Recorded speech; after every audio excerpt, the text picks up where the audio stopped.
On a créé une carapace extérieure dont les gens pouvaient la voir et transformer les corps. Cette visière qui tombe sur les yeux où l'autre se voit mais il n'a pas accès à tes yeux, qui couvre la tête, qui te protège mais en même temps qui te donne aussi la grosse tête. La question du regard de l'autre qui se pose sur toi est devenue centrale.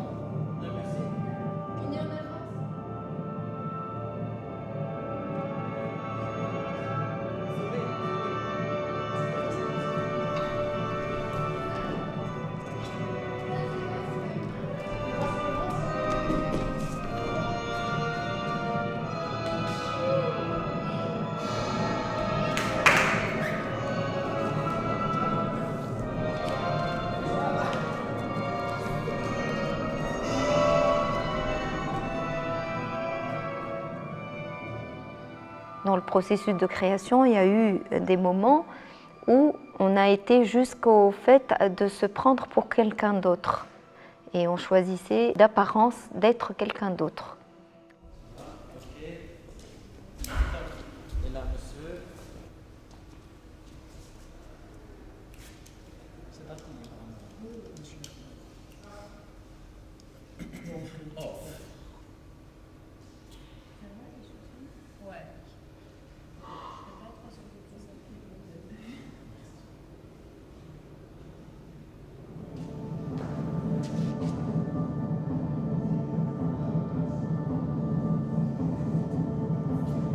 Avec Aïcha, on avait envie, à chaque fois, dans chaque ville où on passait, d'inviter une fanfare locale.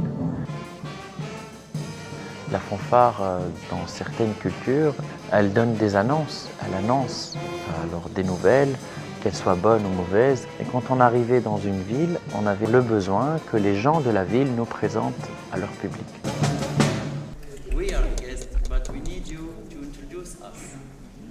You say for honor. So, in the attitude, we are very happy and very funny, and it's very a little bit more than the normal.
Nous-mêmes, on est piégés par ce rôle-là, c'est-à-dire on se perd à un moment. Et tout le travail avec les danseurs, avec l'équipe, c'était d'essayer d'avoir cette quête, de se retrouver soi-même, quitte à passer par le vide total. Il y a tout un moment dans la pièce où nous sommes comme des marionnettes, on devient comme une armée qui descend à la bataille, sauf que c'est creux à l'intérieur. Le spectateur, à cet endroit-là, il est l'esclave de ces codes-là. Qu'est-ce qu'il y a de vrai là-dedans ? C'est comme si tout était faux, en fait. C'est comme si tout était bling-bling.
Manta est un projet qui a commencé à germer en 2007.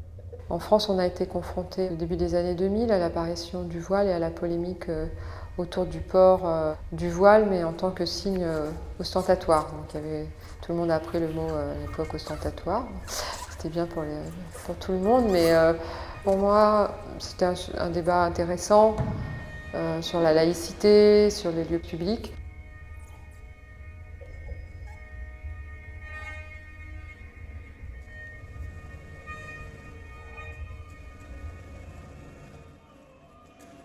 Quand le corps de la femme a disparu de l'espace public, c'est là que ça commençait vraiment à me poser souci. Oui, ça m'a souciée, ça m'a même affectée, ça m'a renvoyée à ma propre histoire et à celle de ma grand-mère, de ma mère, qui en Tunisie, elles, ont ôté le voile, mais qui était à l'époque un voile plus traditionnel qu'un voile religieux. Nombre de grandes figures de la danse contemporaine au XXe siècle, d'Isadora Duncan, à Loy Fuller, à Martha Graham, avec toutes ces histoires de tissus sur le corps de la femme, ont créé des images et du sens qui traversent, je crois, la pièce aussi.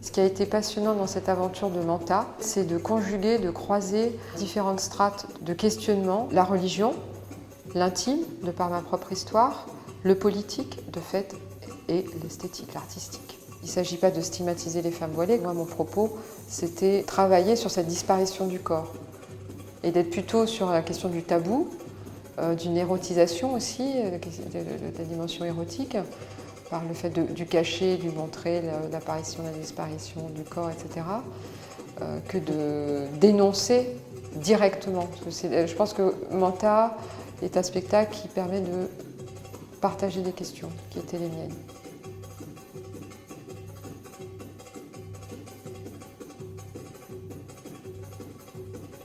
This is a man's world. This is a man's. En 2015, quand on voit ce qui s'est passé cette année, ne serait-ce qu'en France, mais ce qui s'est passé en Tunisie, les attentats du Bardo, les attentats de Sousse, là en juin 2015, me font dire que c'était l'amorce d'un mouvement qui, en même temps, s'est tellement amplifié et précisé. J'imaginais pas l'ampleur que ça allait prendre.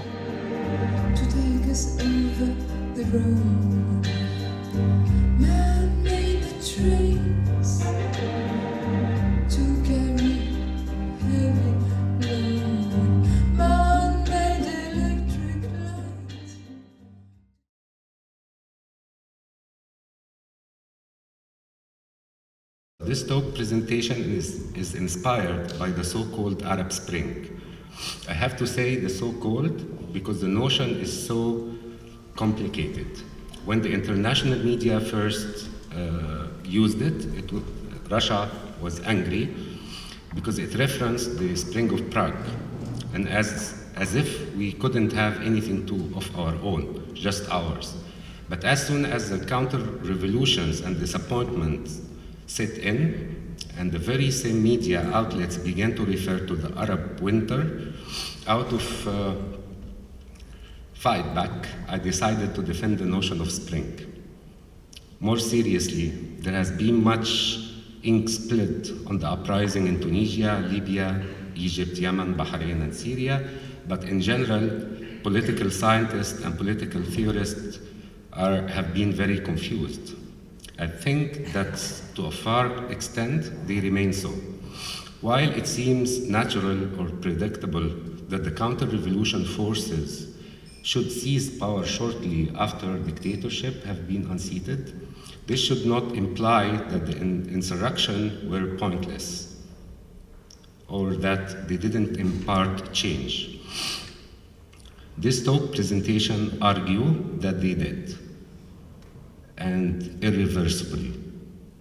The argument that you can see as a thread through this talk presentation will foreground the artistic expression, because in times of dictatorship, autocracy, political bankruptcy, art serves as surrogate territory for a political imaginary. Art becomes the terrain for regeneration and imagining political action.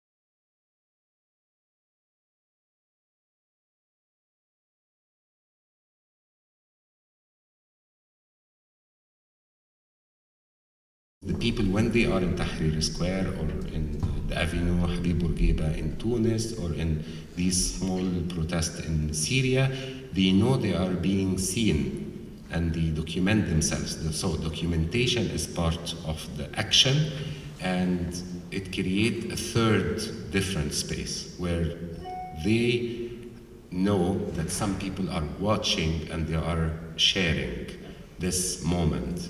And this is what makes it very important. An artist from Africa, or artist from Tunis, or artist from Europe, or whatever, we created, and I mean artists, practitioners, curators, spaces, etc. We created a kind of cosmopolitan circuit. And we are very strong, I think. I think we should be proud of doing this, because we imposed it on funding agencies. I don't know who's asking about the funding agencies. We change, sometimes we play tricks, we write things here and there, and we succeeded to do it. We created different kind of circuits, we use different kind of language. If we think of exhibitions today of visual art, the artist almost, I think 10 years ago, or even more, they refuse to be mentioned with their nationality, and they are only mentioned by where they live, the city where they live, because they don't agree to be categorized as nationals. And I think contemporary art is different than the modern art, because modern art, there were very clear centers. That was like London, Paris, New York, but contemporary is all over the world. So we cannot think of contemporary art without thinking of Tokyo, of Hong Kong, of Beijing. This is huge. It's beyond our imagination. Or even now, places very strangely like Moscow. Can we say contemporary art without thinking of Russian artists? Can we think of Ilya and Emilia Kabakov, how they affected Africa? Brad Bailey is in the next hall. William Kentridge. These are African artists. These people changed the history of contemporary art. Mona Hatoum, I can give you many names, but we cannot, it's impossible. I think we are beyond to categorize this as a kind of from here or from there. We created, and I insist on that we created another space, that we are sharing different time and different place.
55 was created for a theater situation, and then the piece developed to be performed in other spaces.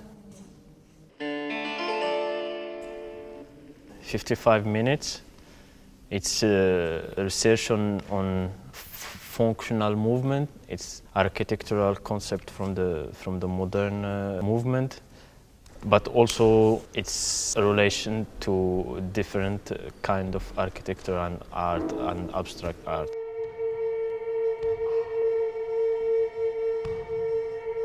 The body functioning only for different tasks on stage, the dance, but also making a visual form. So it came the desire to construct an object or to make an object on stage.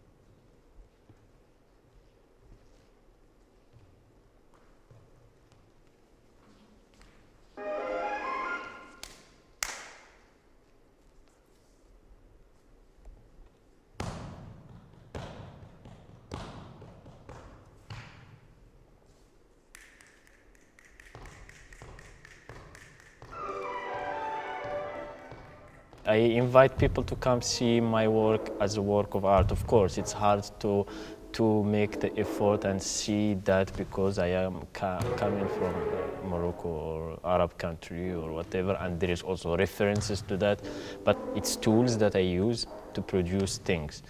And people, I mean, they have to make the effort to see beyond from where I come or my identity.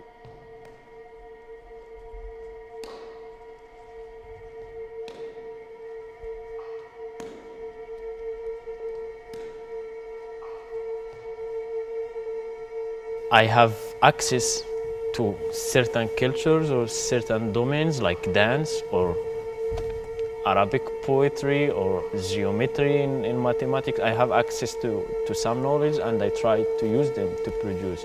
But it doesn't mean I represent something. What I represent is what is on stage and what I'm doing, and for me this is how it should be taken.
pense pouvoir changer le monde, avoir sa destinée en main, être acteur de son propre destin à travers toute l'énergie de la révolution et en même temps un espèce de corps qui balbutine, qui n'arrive plus à dire un mot correctement, sans crier, sans pouvoir porter la parole d'une manière qui peut paraître très agressive. Mais au fait, c'est comme si on avait cantonné la parole longtemps dans un espace hyper sous pression et qu'on l'avait relâché d'un coup.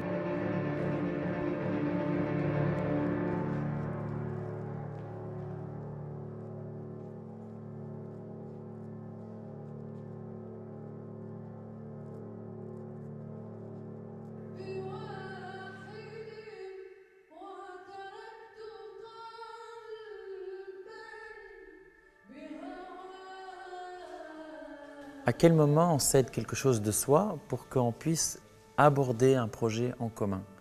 Qu'est-ce que je peux lâcher de moi sans me vendre, sans me sentir avoir fait une grosse concession et que l'autre aussi n'abuse pas de cette concession et qu'il la prenne comme une faiblesse. Donc on n'est que dans une gestion d'équilibre qui est très fragile, dans lequel il fallait trouver un déclencheur commun.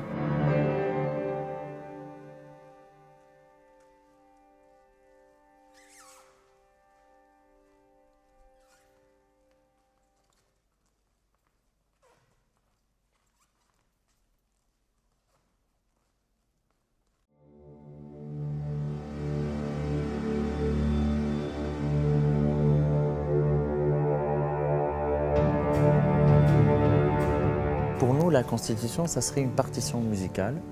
Il y aurait à exécuter cette partition, l'écrire avant de rentrer au plateau et surtout la vivre, aller dedans, suivre la règle, mais après, qu'est-ce qu'il en existe si on s'en échappe? Comment on pourrait pousser les frontières du cadre dans lequel on nous a imposé de vivre?